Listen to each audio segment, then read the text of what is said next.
Il y a Nézir qui vit avec son père en banlieue et travaille comme livreur à vélo dans Paris. Il y a Aïssatou, maman d'une petite de 3 ans et dont le compagnon géographe est en train de terminer sa thèse.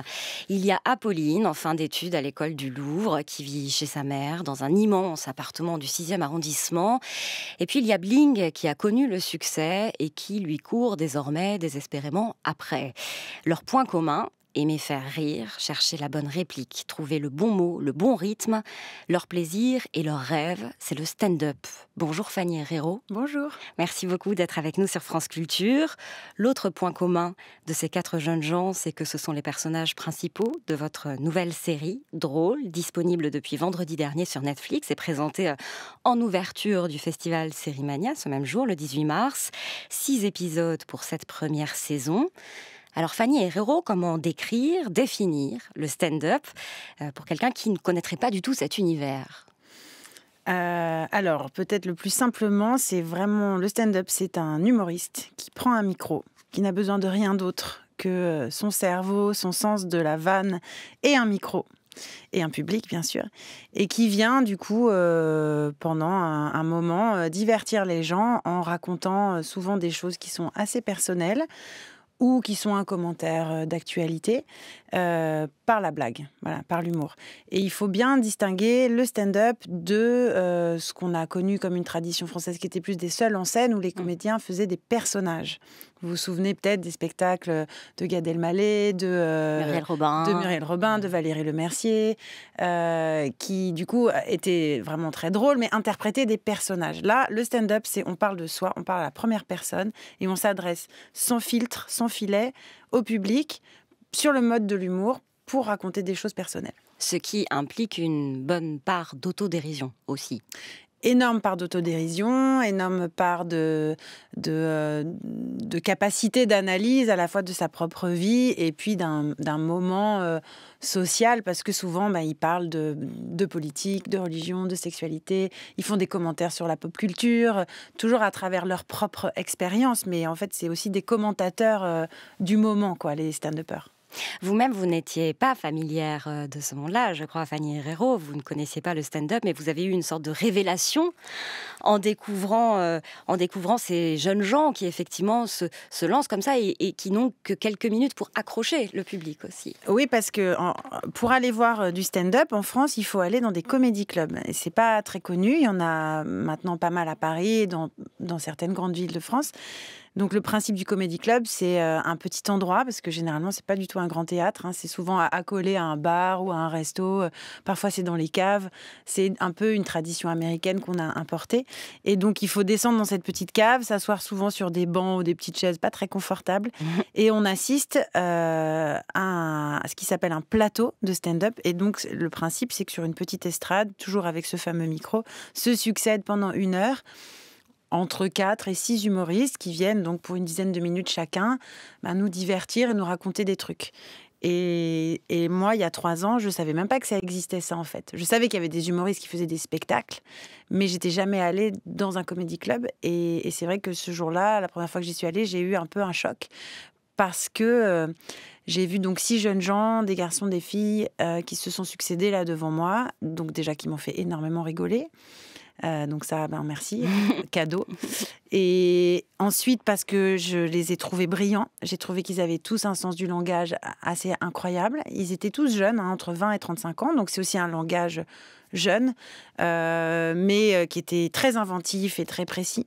Et puis surtout, ce qui était dingue, c'était la variété des expériences qu'ils venaient nous raconter, puisqu'ils venaient de plein d'endroits différents, plein d'horizons différents, d'origines ethniques, socio-culturelles, géographiques très différentes. Et c'était le condensé sur scène donc de cette variété d'expériences de la vie qui m'a vraiment impressionnée et plus que séduite, en fait. J'ai vraiment eu un énorme coup de cœur pour cette scène. Et qui vous a inspiré cette série Drôle. Je suis pauvre. Ah, c'est pas pratique d'être pauvre. Quand je vais au distributeur, le distributeur il me dit ah désolé, j'ai pas de monnaie, bon courage, bonne journée. Ça n'avait pas être bien. Bienvenue au Drôle. Je fais du stand-up. Et du coup, t'es drôle, quoi. J'essaye, bien sûr. Parfois, je me dis que j'aimerais essayer autre chose. Tu veux faire du stand-up? Je sais plus qui tu es.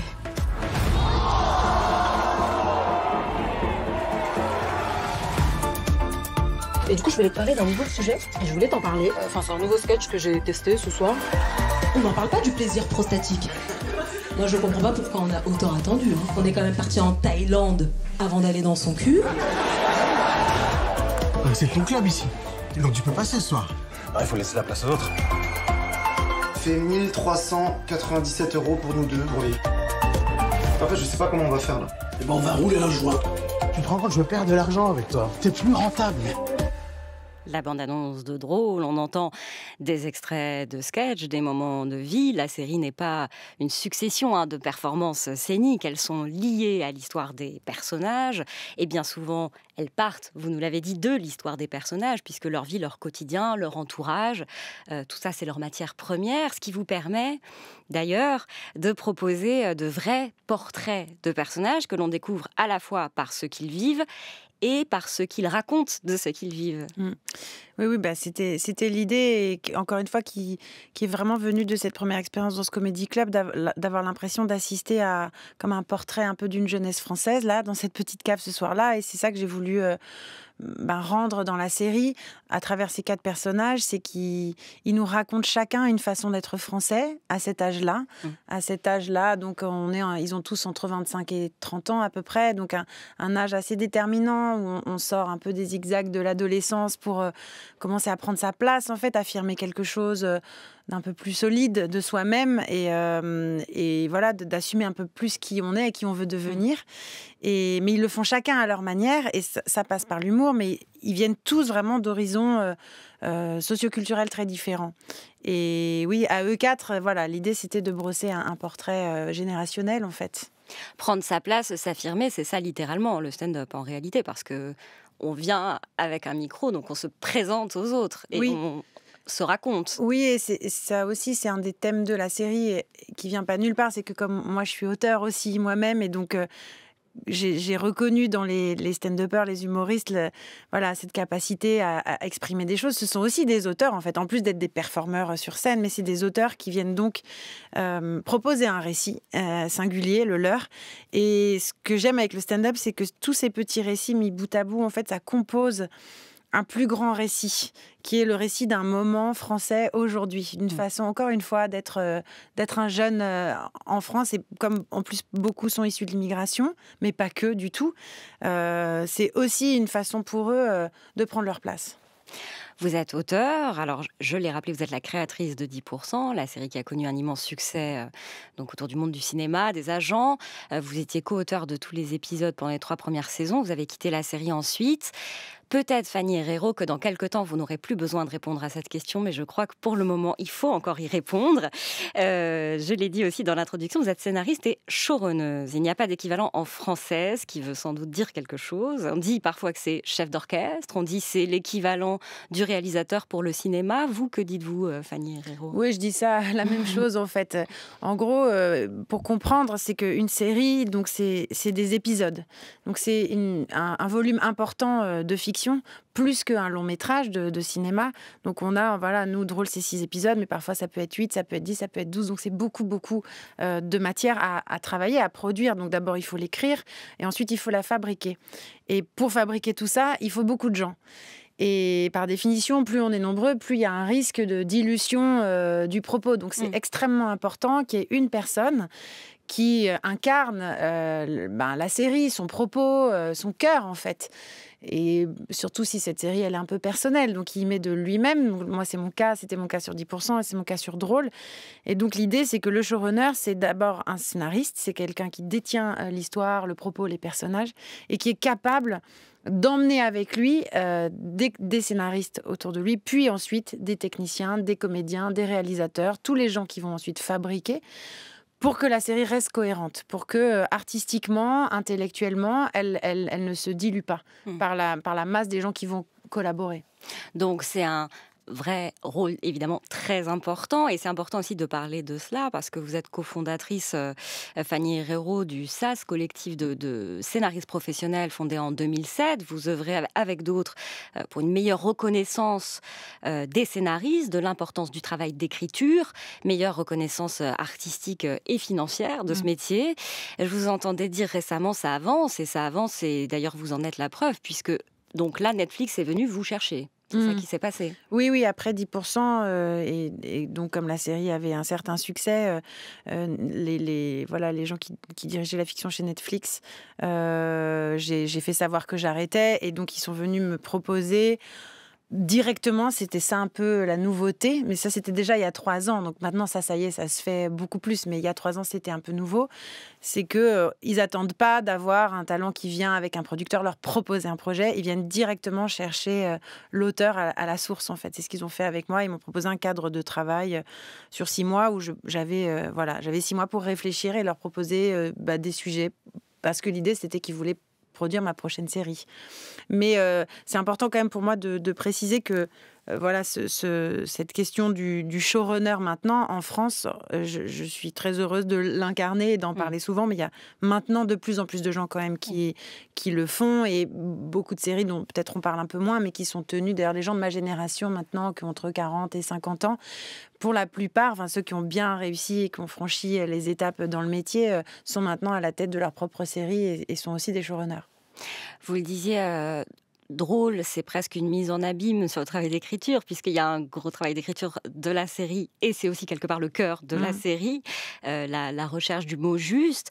Il y a aussi, dans cette série, les plumes de l'ombre, ceux dont on estime qu'ils écrivent très bien, mais qui n'ont pas assez de charisme, et donc leurs vannes sont très bien pour les autres, pour la télé notamment. Il y a au passage un aperçu de la cruauté de ce milieu, de certaines émissions en tout cas, qui ont la culture de la vanne, mais de la vanne qui pique, qui fait mal, ou qui buzz. C'était important de montrer ça aussi. Oui, parce que en fait, nous, la série, elle se concentre plus sur l'humour comme ferment social, comme quelque chose qui relie les gens, qui crée une expérience collective, qui crée de la catharsis, qui crée du soulagement. Et on s'intéresse un peu moins à la polémique, le buzz, l'humour qui divise. Mais il se trouve que ça existe.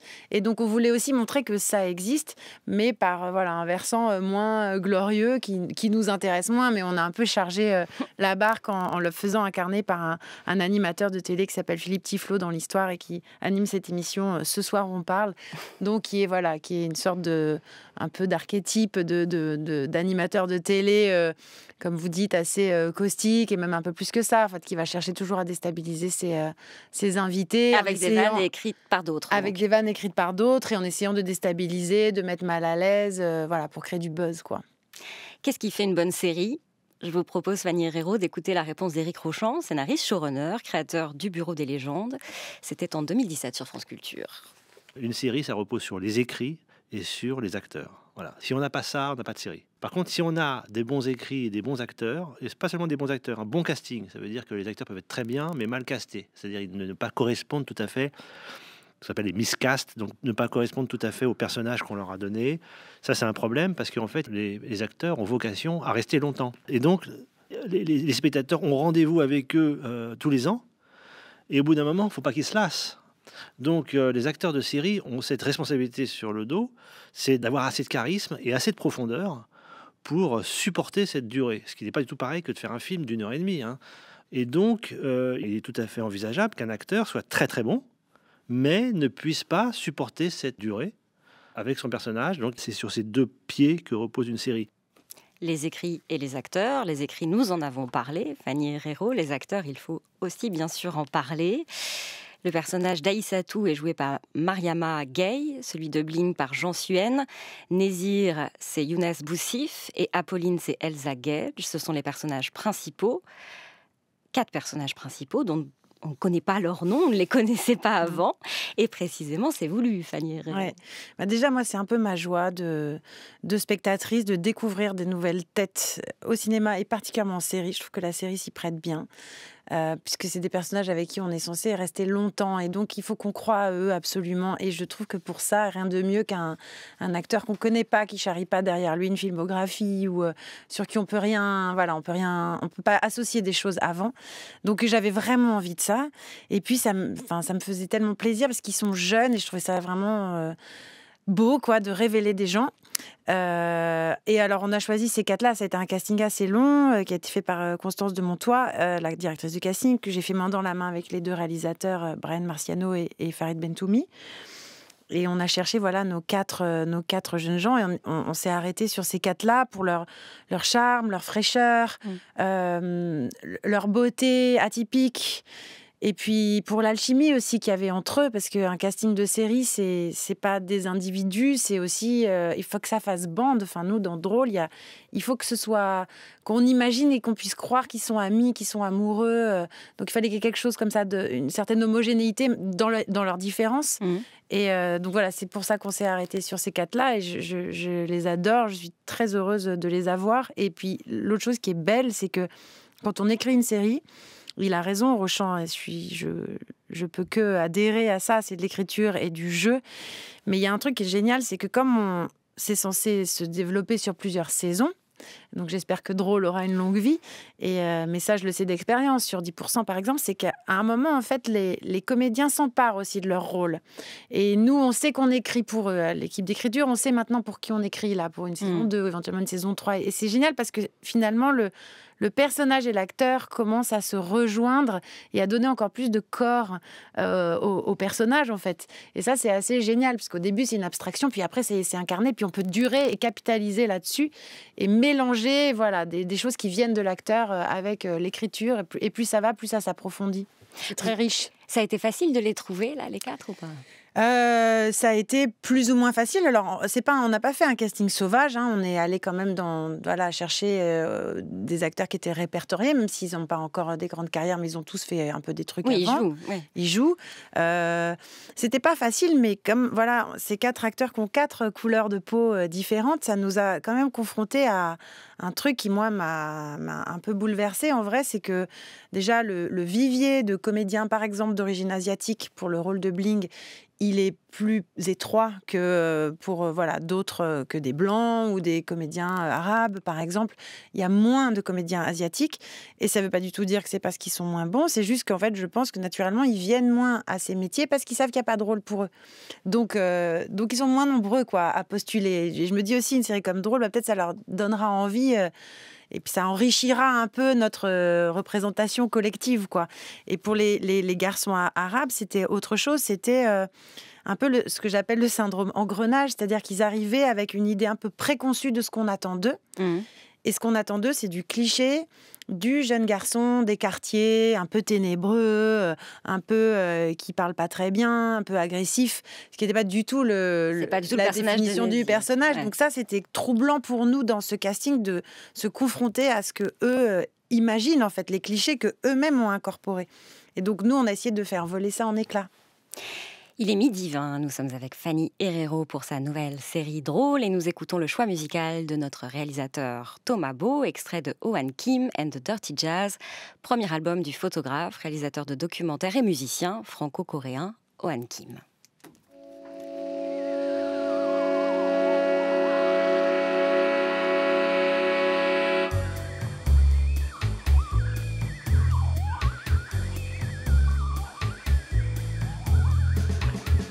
The last night of a short-lived life, he had a dream that in the middle of the dark, the sun was still high in the evening sky, piercing through the middle of his eyes. He said, "Whoa," kicking, screaming. He said, "Whoa, my solitude." He just said, "Whoa," kicking, screaming. He just said, "Whoa, my solitude."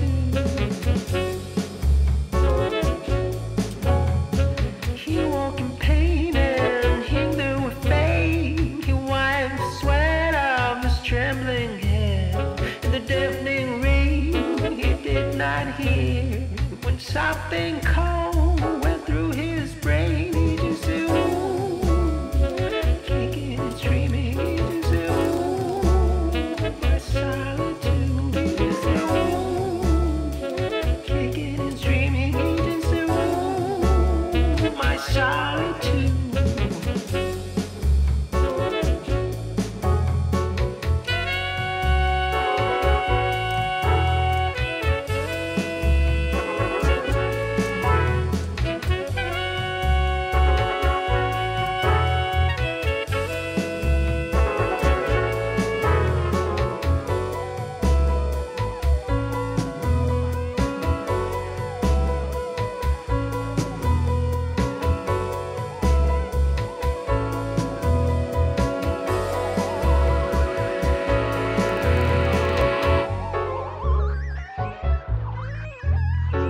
France Culture, La Grande Table, Chloé Cambrelin.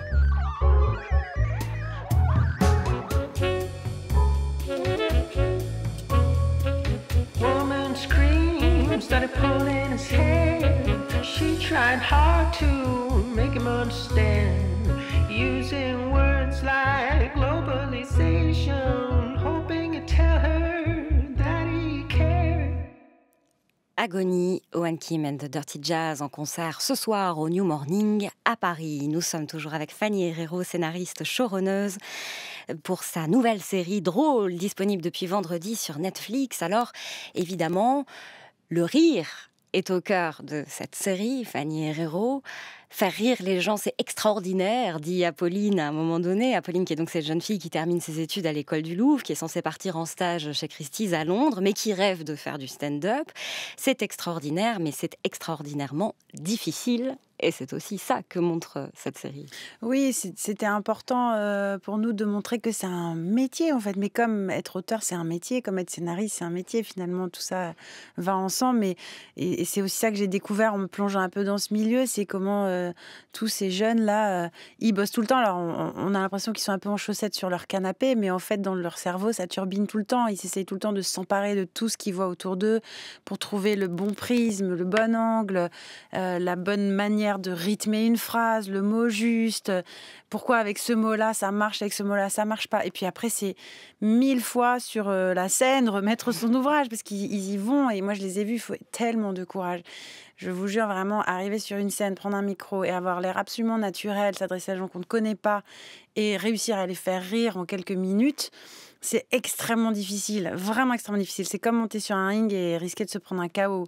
Et c'est terrible, un bide, en plus, il n'y a rien de pire. Et donc, en fait, pour ciseler leurs vannes, il faut les pratiquer, il faut aller les répéter, il faut aller les dire pour les tester, en fait. Et d'ailleurs, vous racontez pour l'écriture des sketchs, parce que donc vous avez travaillé avec d'autres auteurs et aussi des auteurs de stand-up. Les sketchs les plus difficiles à écrire étaient les sketchs pas drôles ou les sketchs ratés, parce qu'en fait, les auteurs de sketchs, ils n'aiment pas ne pas être drôles. Ouais, alors en fait, c'est toujours un peu abstrait d'écrire un sketch à l'avance. Oui. Parce que parfois, on croit que ça va être marrant, et puis une fois sur scène, en fait, ça fait plouf parce que la manière de le délivrer n'est pas très juste, ou parce que finalement, ça marche pas. Il n'y a rien, en fait, on ne peut jamais savoir à l'avance si ça va marcher sur une audience, en fait, tant qu'on l'a pas essayé, quoi. Et donc oui, ils ont un peu galéré, puis en plus au début c'était très abstrait pour eux, parce qu'ils écrivaient pour des personnages qui étaient des personnages de papier, et donc tant que voilà, les vannes, elles n'étaient pas mises en bouche, incarnées par un corps, une tête, un œil qui frise, on peut pas savoir, en fait. À un moment donné, le personnage d'Aïssatou est invité à la fameuse émission de télé Affreuse avec l'animateur affreux dont on a parlé. Et il y a un chroniqueur, quelqu'un qui est là sur le plateau, qui lui chante le refrain du « On ne peut plus rien dire », ce qu'Aïssatou conteste. En tout cas, dans la série, on peut quand même dire beaucoup de choses et on peut rire de beaucoup de choses. Est-ce que c'est ce que vous pensez aussi, vous, Fanny Herrero, pour avoir travaillé beaucoup du coup sur ce milieu et être allé beaucoup écouter de stand-uppers? Moi, je ne suis pas inquiète sur le fait qu'on ne peut plus rien dire. Au contraire, je pense qu'on a énormément de chance d'habiter dans ce pays, qui est quand même par certains aspects assez merveilleux, où il y a une immense liberté de parole, où de plus en plus de gens font de l'humour. Encore une fois, on va dans un comedy club, on voit toutes sortes de gens faire toutes sortes de blagues. Et donc, pour moi, l'humour va bien, la liberté de parole en France va bien. Après, il est vrai qu'on s'expose aujourd'hui, notamment à cause des réseaux sociaux ou grâce aux réseaux sociaux, à d'autres façons de penser. Donc, mais quand on est un artiste, on prend la parole publiquement. Donc forcément, on s'attend à ce qu'il y ait des réactions. D'ailleurs, le pire, c'est qu'il n'y en ait pas. Et donc, on s'attend à ce qu'il y ait des réactions et on se confronte aussi à un air du temps, à un instant T dans une société. Donc, il se trouve qu'il y a des blagues qui aujourd'hui passe moins bien qu'avant, mais ça a toujours été le cas. Enfin, à chaque époque, il y a des blagues qui sont révolues et des nouvelles blagues qui arrivent. Et donc, on est peut-être dans une période où on fait moins de blagues sur les blondes. On en a eu beaucoup dans les dîners. Maintenant, il n'y en a plus trop parce qu'elles nous font plus trop rire, mais on fait d'autres blagues sur d'autres trucs. Il n'y a pas vraiment de suspense sur le fait qu'il y aura une saison 2 et même 3 et même plus. Fanny Herrero, vous avez été contactée, donc ça c'est ce que vous avez dit la semaine dernière, par un ministère pour scénariser des séquences politiques. Vous avez dit non. Vous avez dit que ça vous avait consterné, mais qu'est-ce que ça veut dire, ça? Non, consterné, c'est un peu fort, mais déjà, c'était il y a quelques années. Maintenant, c'était ça devait être il y a 2 ans. Et je comprends, en fait. Je comprends que la politique, c'est aussi une histoire de storytelling, c'est aussi une histoire de personnages à un moment donné. Après, j'ai répondu non parce que j'ai pas envie, moi, de mettre mon temps, mon énergie et mon métier, en fait, au service de la communication politique. Moi, j'ai une vision de la politique qui est assez idéalisée, où je pense qu'il faut se concentrer vraiment sur le fond des choses et plus que sur la forme, en fait. Et je trouve que parfois, la politique est trop une histoire de forme. Merci beaucoup. Fanny Herrero, on n'en a pas parlé, mais il y a aussi quelque chose d'intéressant avec le succès dans cette série, le succès qui débarque sans crier gare, le succès qui vous quitte d'un coup, et en quoi ça peut être compliqué aussi. C'est très bien exploré à travers le personnage de Bling. Merci Fanny Herrero. Drôle, c'est donc à voir sur Netflix, 6 épisodes pour cette première saison. Merci à Henri Leblanc, Rianne Delacroix et Maï-Hélène Despio-Couré pour la préparation de cette grande table culture. Le journal arrive dans quelques instants.